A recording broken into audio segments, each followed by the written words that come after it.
Welcome to the Nonprofit Security Grant Program webinar brought to you by the Vermont Homeland Security Unit. In this webinar, you will have the opportunity to learn more about the Nonprofit Security Grant Program and receive some guidance on completing your application. We will go over and walk through the investment justification, some of the required materials, and how to ultimately submit your application. The Nonprofit Security Grant Program is a federally funded grant program specifically designed to support target hardening and physical security to nonprofit organizations deemed to be at the greatest risk of a terrorist attack. The State of Vermont Homeland Security Unit is the only entity that is eligible to apply for NSGP funds on behalf of nonprofit organizations. Nonprofit organizations therefore must apply for funds through the Homeland Security Unit. 2018 was the first year that Vermont was eligible to apply for NSGP funds. Eligible applicants for this funding include organizations that are IRS-approved tax-exempt 501c3 nonprofit organizations. In addition, organizations such as churches, synagogues, and mosques are not required to apply for and receive recognition of exemption under Section 501c3 and are still eligible for this funding. Additionally, applications are eligible if your organization is determined to be at a high risk of a terrorist attack due to your ideology, beliefs, or mission. As we go through the presentation, we will seek to provide you some tips on how you can learn more about the risk associated with your site. As mentioned previously, funds from the Nonprofit Security Grant Program can be used to fund target hardening activities at your organization. This includes the acquisition and installation of security equipment that can help to prevent and protect against terrorist attack. A full list of allowable categories can be found on our website and in the 2021 request for proposals, but we will outline a few allowable areas below. These areas include equipment from Authorized Equipment List Category 14, which is Security Enhancement Equipment, and Authorized Equipment List Category 15, Inspection and Screening Systems Equipment. In Category 14, these are things like lighting, impact-resistant doors, sensors, alarms, locks, etc. In Category 15, these are things like X-ray systems.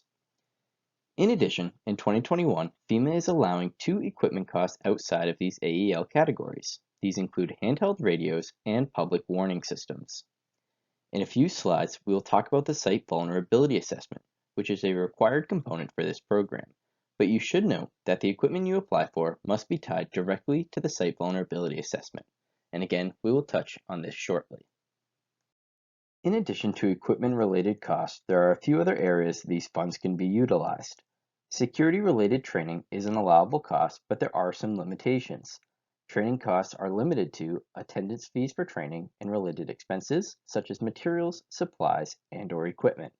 Overtime, backfill, and/or travel are not allowable costs. Topics for training are limited to the protection of critical infrastructure/key resources, including physical and cybersecurity, target hardening, terrorism awareness/employee preparedness, including programs such as active shooter training and emergency first aid training. Some construction/renovation costs may be allowable, but to view the full requirements, you should reference the 2021 request for proposal. There are several costs that are unallowable under the nonprofit program. On the screen, you can see several of these unallowable costs, though this list may not be exhaustive, and you should reference the 2021 request for proposal for a full list. These unallowable costs range from maintenance cost to the hiring of public safety personnel. If you would like to view the list on this slide, I suggest you pause the video now. Now that we know some of the allowable costs associated with the program, we can begin to look at what is required to submit your application and ensure eligibility. As mentioned earlier, you must be a 501c3 organization or an organization like a church, synagogue, or mosque that is not required to register. You must also be able to justify that your organization is at a high risk of a terrorist attack. In addition to those eligibility requirements, you must also not be on the suspended and debarred list, which can be found on the Vermont Building and General Services website. You must not be on the DPS restricted parties list, which, if you think your organization may be, you can contact dps.hsugrants@vermont.gov to verify. You must also possess a valid DUNS number, which you can verify at www.dnb.com. That's D as in dog, N as in night, and B as in boy. In addition to the previous eligibility requirements, there are several other requirements that must be met, which include completing a DBS Financial Risk Assessment Survey, which is done via Microsoft Forms and can be found on the HSU website at the address at the bottom of the screen. This survey will take a look at some of your financial policies and procedures in relation to handling grant monies. In addition, you must also meet all eligibility requirements under the What Can I Apply For in the 2021 Request for Proposal. Lastly, you must also comply with several requirements under 2 CFR, which you can view and learn more about by searching the applicable sections that you see in the last few bullets. Now that we know the eligibility requirements, we can begin to look at the materials that are required to submit with your application. To submit a complete application, you must fill out and complete the investment justification, or IJ as we like to call it, and submit that in an Excel format. We will walk through the IJ in a bit more detail shortly. You must also submit a signature page, which will be submitted as a PDF and can be found on the HSU website. In addition, within the nonprofit program, you must submit a vulnerability/site assessment. This assessment is a crucial part of your application, as the equipment you apply for must be linked to your assessment. To complete an assessment, we recommend you contact your local law enforcement who may be able to assist you in completing a walkthrough of your facility. We also have created a facility self-assessment tool which you can find on our website and will allow you to walk through your facility and complete the assessment yourself. In addition, the Department of Homeland Security, Cybersecurity and Infrastructure Security Agency has created a facility self-assessment tool which can be found on their website along with other resources at www.cisa.gov. That's www.cisa.gov. As mentioned, it's important that your application reflects the result of this assessment. For example, if your assessment says that you lack lighting at your facility, your application should reflect the purchase of lighting. In addition to the already mentioned materials, you must also submit proof of 501c3 status if applicable. Also, a certificate of insurance. On the next slide, we will look at some of the supporting documentation that may be necessary based off of your proposed project, but may not necessarily apply to all applications. On this slide, you will find some requirements that may vary from application to application. If your organization is not ideology-based, spiritual, or religious, you must provide the 501c3 documentation, which we mentioned on the last slide. If your proposed project is too large for your agency to accomplish in a reimbursement and you need a cash advance, you will need to provide a copy of your organization cash advance policy. If you are requesting equipment, you must gather 3 equipment quotes for each equipment item valued at $100 or more. To gather quotes, you can find applicable quotes from websites, via email, or some similar method. As an example of what this all means, if I, an applicant, am seeking lighting at my facility, I would need to gather quotes. I would go to a website, find a lighting system that I am looking for, and I could do one of a few things. I could add it to my shopping cart, I could email the company for a quote, or sometimes I can scroll to the bottom of the site where a lot of companies put a request a quote button. All these methods can be used to gather the most competitive price for the equipment. In addition to gathering quotes for equipment, the same process must be done when seeking vendor-offered training. But, unlike equipment, you must also request a syllabus for the course you are looking to apply for. In addition, if you already applied for materials under the Nonprofit Security Grant Program and are applying again for an increase of the previous materials, you must submit a Homeland Security Grant Program property records list, which can be found on the HSU website. Now that we know some of the eligibility and application requirements, we can hop in to take a closer look at what's required for completing your investment justification. The investment justification serves as your application and, as you may recall, is a required part of your submission. In the next slides, we will walk through the different parts of the investment justification.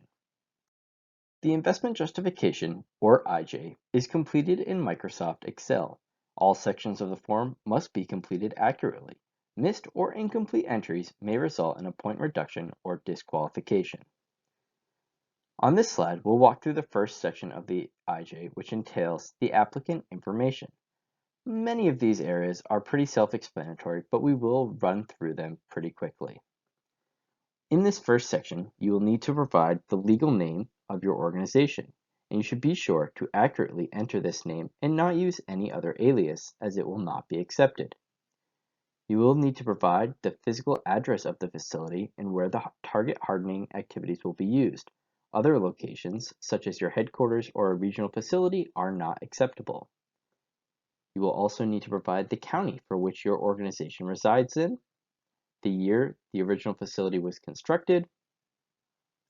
You'll need to provide your organization type, which here you can input much of what would be included in an organizational mission statement.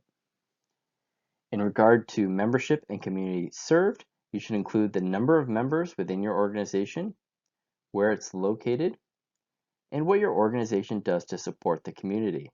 Perhaps you hold blood drives, or your facility serves as an election site, or maybe you rent space at your facility to other organizations. In the next section, if you're a IRS-approved, tax-exempt 501c3 nonprofit organization, you will need to provide your employer identification number, or EIN number. Then you will need to look to provide your DUNS number, which can be found and verified at the link on your screen. Finally, we will move into some costs associated with your project. For all projects within the Nonprofit Security Grant Program in the state of Vermont, applicants should select the Not Within a UASC Designated Urban Area. This is the first selection in the drop-down menu. In the next two questions, you should outline the total request of monies that you are requesting through this grant program and the total project cost for the whole project you are looking to carry out. Finally, as we go into this last section, you should describe any current contracts that you have with the Department of Homeland Security. In Section 2, we will be looking at information relative to your organization's background. First, you should identify the symbolic value of your site as a highly recognized national or historical institution, if applicable, that renders the site as a possible target for terrorism. You should include names of affiliate organizations, as well as easily identifiable symbols at your location, such as the Star of David or a cross, etc., or the name of a well-known leader who is associated with your organization. In addition, you should identify the role your organization plays should a terrorist attack or natural disaster occur in or around your facility. For example, has your organization coordinated with the local government or local emergency management to support community needs? This could be helping with county food distribution, blood donation, sheltering needs, medical needs, etc. In the next section, we'll begin to focus on risks that your organization faces. The risk in this scenario includes three important variables: threat, vulnerability, and consequence. The definitions of each are provided, but we'll take a bit of a closer look at each. With respect to threat, you should discuss threats that have occurred at your facility, in your neighborhood, your state, or worldwide. You should start with local threats that are specific to your organization, and then, if need be, expand to threats towards similar organizations around the state, nationally, and internationally. These could include, but are not limited to, graffiti, vandalism, verbal threats, or actual threats. You can contact your local law enforcement agency who may be able to help provide more details about risk in your community. In regards to vulnerabilities, you should address your organization's susceptibility to destruction, incapacitation, or exploitation by a terrorist attack. Within this section, identify how, for example, an individual or terrorist could gain access into your facility, perhaps due to unsecured doors and locks, and the possible destruction they could cause to your facility. This section should be tied pretty closely with the findings from your required vulnerability/site assessment. So for example, if through your site assessment or vulnerability assessment, you identify that you lack, again, perimeter lighting, maybe that is a vulnerability that your facility faces. With respect to consequences, you should explain what could happen to your organization if your facility becomes compromised. For example, the number of individuals that could be inconvenienced or harmed during peak periods, or whether an intruder could destroy or disrupt organizational activities. You should also include how other services, if provided, would also be disrupted, such as food bank or sheltering service, or any services that you may have discussed earlier. Section 4 of the IJ is entitled Target Hardening, which requires the applicant to identify all target hardening activities being pursued with this grant funding. It is crucial to describe how the proposed target hardening activities will mitigate the identified risks which are unique to your facility. You should ensure you also discuss how the proposed activities will help prevent and/or protect against terrorist attacks. As an example, and sticking with the lighting example from earlier, you might say, with the purchase of a lighting system in our parking lot, our ability to detect potential perimeter threats will allow us to take proactive measures to prevent a possible intruder or attacker, thereby allowing us to mitigate or prevent a potential attack. Our investment will include 4 lighting poles which will illuminate our full parking lot. Quotes for these projects are in the range of $1,000 each, which is $4,000 total. In addition, in the bottom section of the Investment Justification Part 4, the applicant is also asked to catalog each item or piece of equipment to be purchased by naming its authorized equipment list number, giving a brief description of the item being purchased, the vulnerability being addressed, and the amount of funding requested. It's important to remember that the AEL items are limited to Category 14 and 15, and those added within 2021, which include handheld radios and public warning systems. In addition, if requesting training or some other allowable cost, you will need to note that within this section. In Section 5 of the IJ, it's called Milestones. Your milestones should describe the key activities that support your overall project management needs. These milestones should be specific, measurable, and time-bound. These milestones should sequentially build upon each other and span the period of the project. It's important to note, funding under this program is typically awarded in the fall, so your first milestones shouldn't start until around the October-ish timeframe. In the next section, we will focus on the overall project management of this grant. You should provide the names and titles of your management or your team and their respective subject matter expertise. In addition, you should also discuss the roles and responsibilities each member will have in administering this grant. For all involved project managers, you should provide their contact information, including their phone number and email addresses. In the bottom section, you should describe any challenges you foresee with implementing this project. Also, the coordination and inclusion of this project with local authorities is also important. For example, you should describe how you will coordinate with your local police. For example, will you be able to provide them with CCTV recordings from your camera system? Will you inform them of your alarm system or new perimeter lighting? Coordinating with your local agencies can help to increase the preparedness of your overall organization and community. In Part 7, we focus in on the impact. In this section, you will be asked to provide measurable outputs and outcomes that will indicate that the project was successful. You can describe how your proposed project will effectively reduce risks associated with your facility. For example, perimeter lighting may provide more visibility within your perimeter and close an identified gap in your risk assessment. In addition, the bottom part of this section asks about what core capabilities your investment will look to achieve. It will be important to note whether you are building a new capability, as in maybe you didn't have lighting before, or if you are sustaining a capability, maybe you needed new lighting systems. Your proposed project will most likely fall within the core capabilities of either physical protection measures, access control and ID verification, on-scene security and protection, or inspection and screening. In the final section of the first IJ tab, you will be asked some bonus questions if you have received funding in the past. If you have not, you can skip to the application contact information. The questions in this section include, have you received Nonprofit Security Grant Program funding in the past? If yes, what year was that funding received? What was the funding amount? And was that investment new or ongoing? Finally, in the application contact information, check the box to certify that you are an employee of the nonprofit organization submitting this investment justification or were hired by them to apply on their behalf. Please put your name, email address, and phone number in the space provided. In the next part of this webinar, we will focus in on the investment justification page 2. As you will see in the Excel document, there are a few tabs across the bottom and you should ensure that you complete all of them.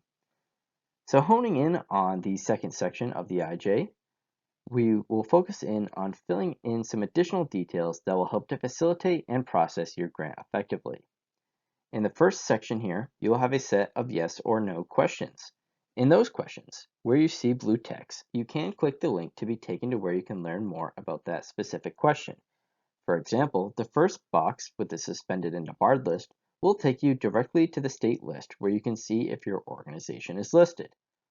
It's also important to note that with a complete application, all these boxes will be white and not yellow. To change the colors of the box, you must answer yes or no. So it's a good check and balance too. Before submitting, ensure you see no yellow in this section. Finally, if you answer no to any of these questions, you can fill in your reasoning in the right-hand column. In the next section, you will have additional yes or no questions. The answer to these questions should, however, all be yes, as they are all associated with required submission materials for your application. It's important, before submitting, that you ensure there are no yellow boxes in this section as well. And again, to change the color, you will need to select an answer from the drop-down menu, which, again, in this section should be yes. In this next section, we continue with the trend of yes or no questions in regard to supplemental application materials. If you remember, these materials will vary based off of your proposed project. Like the previous two sections, it's important to ensure that all these yellow boxes are changed to white to ensure a completed investment justification. For many of these, we have already gone over them, and you should just be focused on answering yes or no within this section. In the next section, you will be asked to provide application and contact information for your proposed project. This will be the general information about your application, like names, addresses, phone numbers, and email addresses for various contacts at your organization. In addition, in this section, you will provide your agency's DUNS number. Again, in this section, it's important to ensure that all the yellow is changed to white to ensure that you have a completed investment justification. In this section, you should be a little bit familiar with it and may remember it from the first tab, which we went over previously in this webinar. In this section, you'll be verifying your project milestones. The milestone labels will transfer directly from page 1 of the investment justification. The dates of the milestones, however, will need to be re-inputted to ensure that they are accurate. It's important again to change the yellow boxes to not yellow. This will be done by ensuring that you input the respective milestone dates for your project. As an example, if one of your milestones is test test, it will be transferred directly over from the first page, but as you can see here on the screen, you will still need to turn those yellow boxes in milestone number 1 to white to ensure a completed investment justification. In this next section, you should review your funding requests. These areas will mostly transfer over from the first tab, but there are two yellow columns you will need to adjust and pay close attention to. In the first column, you will need to select which category of funding your proposed project falls into. This may be equipment, training, or another allowable area. In the far right column, if requesting multiple items, you will have the opportunity to prioritize those requests. Because this is a competitive grant program, partial funds may be awarded. With that in mind, you will have the option to prioritize your grant request so that the scorers are informed on what your highest priorities are if partial funds need to be awarded.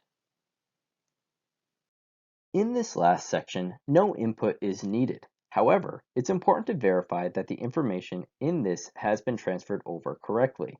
You should ensure that your proposed projects are reflected in the funding totals to ensure that your application is accurate. Once verified, you have successfully completed filling out your nonprofit investment justification. Now that you have learned some of the ins and outs of the investment justification, we want to turn to looking at how that investment justification will be evaluated. The HSU utilizes working groups to score applications at the state level. The working group consists of members from the whole community, including religious leaders, law enforcement, and nonprofit organizations. The working group will utilize a scoring sheet, which is outlined in the RFP, to score each application independently. Those deemed as a priority will be presented to FEMA, who will then also go through another round of scoring the applications. On the next slide, we will look at the timeline that highlights this process. On this slide, we can see the current timeline for the 2021 application period. During the winter, the request for proposals were developed and the application period will remain open until March 5th, 2021 at 3 p.m., which at that point will require that all applications are submitted to dps.hsugrants@vermont.gov. In the weeks following March 5th, the working groups will meet to review and score applications, and the complete state application will be submitted to FEMA. Funding from FEMA will arrive to the state in the fall, and notification will be made to the awarded subrecipients. It's important to remember that you should not purchase anything in relation to your application until you have received the notification in the fall. And with that, we come to the end of this webinar. As a reminder, applications will be due to the email address you can see on your screen. That's dps.hsugrants@vermont.gov. Questions regarding grant opportunities can be directed towards this same address. And at this time, I want to thank you for joining us for this webinar, and we look forward to potentially seeing your application. Please be reminded to view our website, which can be seen at the link on the bottom of the screen, to view all related grant materials. On behalf of the Homeland Security Unit, thank you for joining.